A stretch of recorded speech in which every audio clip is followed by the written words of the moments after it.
If young people are sexually active, they should be tested. They should be aware that it's safe to go and get tested. It'll be confidential.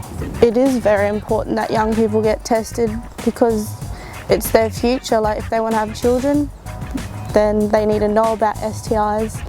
Kids should regularly go and check up, you know, just in case of any infection or any soreness or whatever, both male and female. And you know, I think it's real important for them, for their health. So I reckon it's the best thing for any youths is to make sure they protect it and protect others.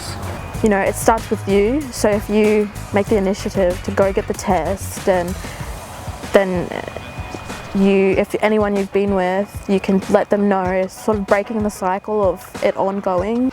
It's just such an easy thing, like an STI, to catch.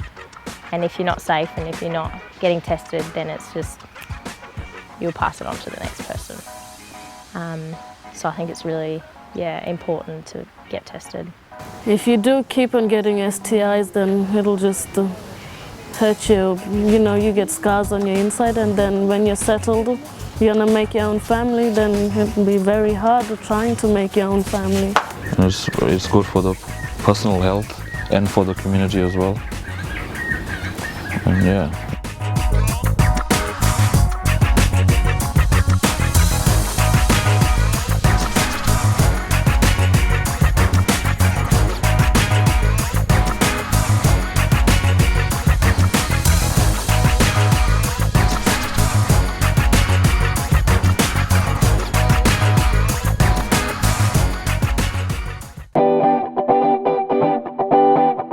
STIs are really common things these days, and young people need to know about it.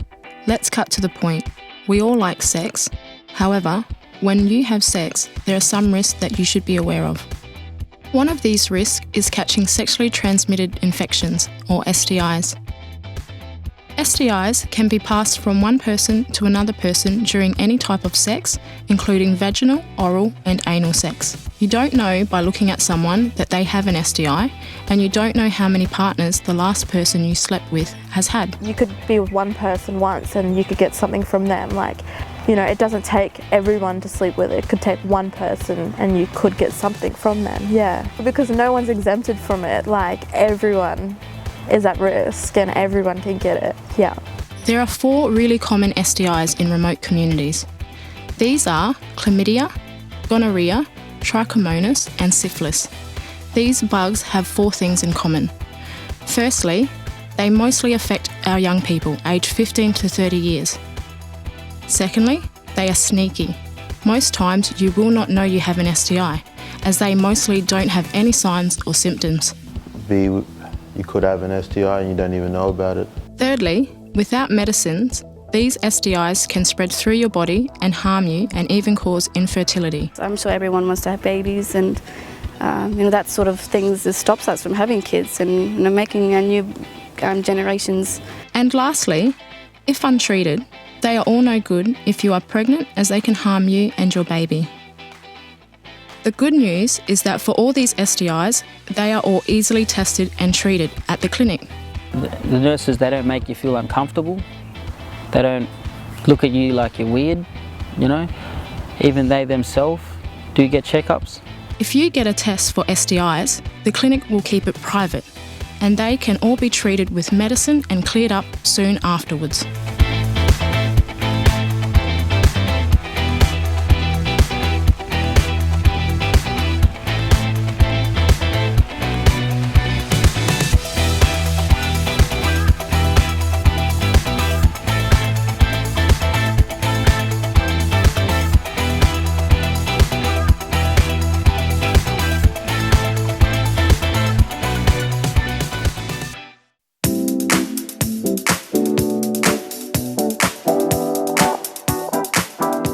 Yeah, of course. We live in an area that has a high percentage of people with STIs, and I think it's very important to have that discussion because, I mean, ultimately if you just meet someone, you don't know what they have, and it's important to have that discussion with anyone, with your friends and with people if you're going to engage in those sort of acts.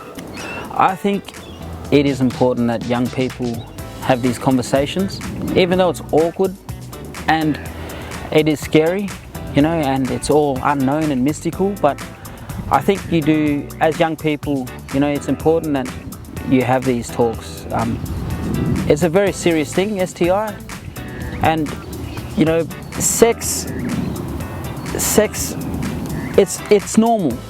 I personally think sexual health is definitely worth talking about.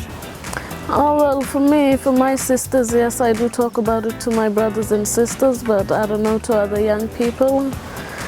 But the young people that I do know outside, I do talk to them about it. I do tell them, did you get a check?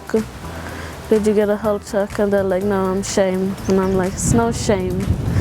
Just go in and get a check. But I think the older you get, the more you realise that it's nothing to be like embarrassed or shame about. It's common, it happens every day, and I think the older you get, the bit wiser you get about things like that, and you have more knowledge.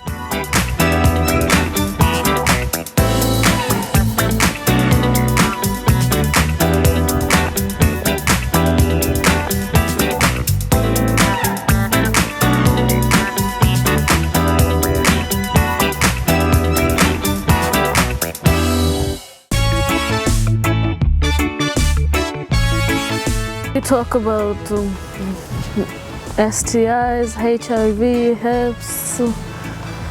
Yeah, we talk about everything. Yes, because then you're letting your partner or boyfriend or girlfriend, whatever, know what your thoughts are, what you think, how you feel about your body. It's very important to communicate stuff like that. That, you know, both partners should be able to talk about and you know, have a really good understanding about having safe sex and what they actually should use and what not to do. Having like the honesty, just to tell them like, oh, I don't feel like very well around my body. I feel like we should just go get a checkup, or I can go get a checkup, and then if I'll let you know and stuff like that. Just sharing the results, maybe. I think I just said, hey, have you been tested, because I wouldn't want to catch anything and then pass it on to another person, if we aren't together anymore. I've spoken to sexual partners before about condoms and STIs and stuff. So it's quite embarrassing, but I felt it's something that I had to say before going any further. It's better to be safe than sorry. So I've asked them before we've decided to be intimate. I'll say, well, have you had a check, or have you had numerous partners? Because it's like, if you know that person for that long, if you're in a relationship, it's a good thing that they should sit down and talk about it. Of course they need to know every inch of your bodies and what the outcomes are and why they need to talk about it.